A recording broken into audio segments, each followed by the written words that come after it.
Hello everyone, over the weekend I went to a Star Wars Unlimited Shadows of the Galaxy pre-release event, so I thought I'd give you my sort of thoughts, how the event went, my score, which I think was okay, and a few things I picked up at the event. So I attended an event at Geek Retreat in Chelmsford, which is sort of one of the local stores, and I played as Rey. That's one of the leaders. I actually got two of her in my pre-release packs. Built my deck. It was a red Rey deck simply because the majority of the cards, like the biggest pile once I'd sorted it out, were red. So I had a load of red units, so I knew that I had to sort of use that. I don't think it was the best, but my score, I won the first game. I significantly lost the second round, and then the third round was actually a 1-1 draw, which was quite good. We sort of pretty much perfectly ran out of time at the end of the second game. So if you're new to the idea of pre-release, effectively you get a load of packs, you make a 30 card deck rather than the normal 50 card deck, and then you sort of go through rounds. You try and fit in a best of 3, but realistically, with the time available, you're probably only going to get 2 games in each round. So you'll either win or draw or something like that. That's what we found. That seemed fairly common. Certainly in the first round, a lot of the games only it was a best of 1 rather than like a best of 3. In my deck I included one off aspect card, and it worked out quite well for me. It actually helped me win the sort of first game in the first round. I used modded cohort. Basically I had the heroic symbol, but I didn't have the green tag. But it turned out really worth it because it was a strong ambush card. So that one worked out really well for me. But for the cards that I could actually play, what were the big hitters and what were some things that missed? Well, as kind of expected with the set 2 cards, there's some nice combos with the Mandalorians. And actually they comboed really nice with Rey as well. One in particular I think is going to be a staple of decks with Rey and with sort of any Mandalorian focus, and that is Follower of the Way. This is a really weak but strong card at the same time. It's got a 2 cost, so you're probably going to want to try and play it as one of your first cards out. 1 power, 3 health, which means it's going to normally survive a hit. But what's more important about it is its power. When it's upgraded, it gets a 1+1, which combos so nicely with Rey because it means she can give an experience token via her action to the Follower of the Way, and that is going to sort of be 2 experience in one go. So really good for a 1 resource cost of Rey's ability, and then you've got a solid unit that's actually a 3/5 on the board. Comboing really nicely. Also in there as well, it is Clan Wren Rescuer. Why? This 1/2 can also be buffed by Rey, but when you play it, it actually gives an experience token to something. So that's a really useful one for getting sort of maybe buffing up that Follower of the Way even further, or a variety of other cards in your deck. I think those ones were sort of the standout early plays that I found in my deck that just really worked. One really low-cost event card was Unexpected Escape. Now I added this to my deck mostly because it mentions the new capture mechanics. I actually only saw 1 unit captured across all of the games that I played.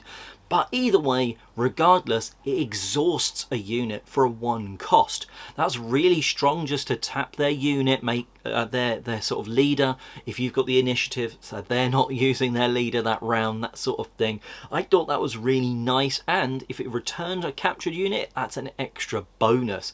I think that card's going to be a staple in a lot of sort of decks, because it does sort of a small smidge of what the Rivals Full Tactic event card does, which is just defeat a unit. I hate this card and love it at the same time. I had it in my deck, but actually it was most effectively used against me. In 2 different games across the 3 rounds, I had, as soon as I had deployed my leader as Rey, I deployed her And they used this card against me, which is just defeat a unit. It costs 6 resources, which is huge, but to get Rey off the battlefield quickly was really painful for me. You want her to survive out and about for that bit longer, mostly for her restore 3.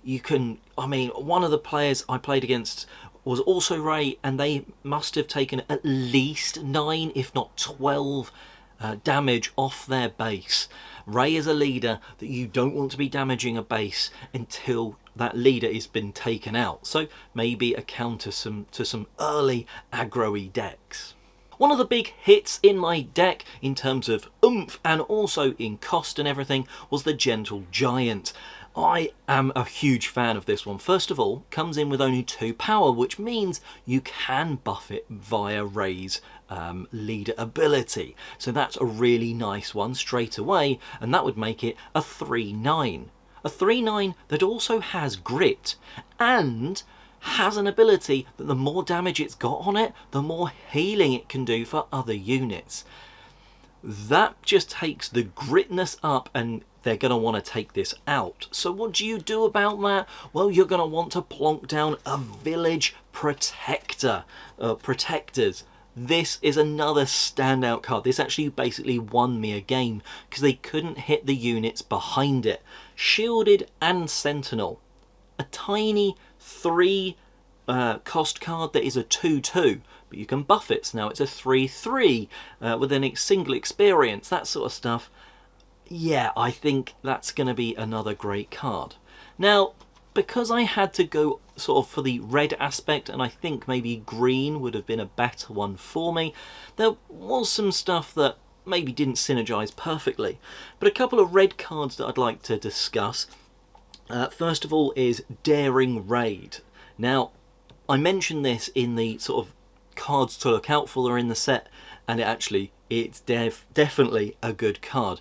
For 1 cost, you do 2 damage to a base or a unit.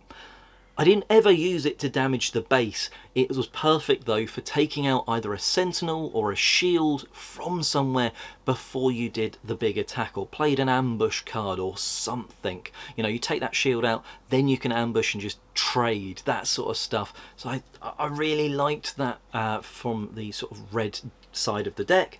And then there was a couple of space units. This one was the Disabling Fang Fighter.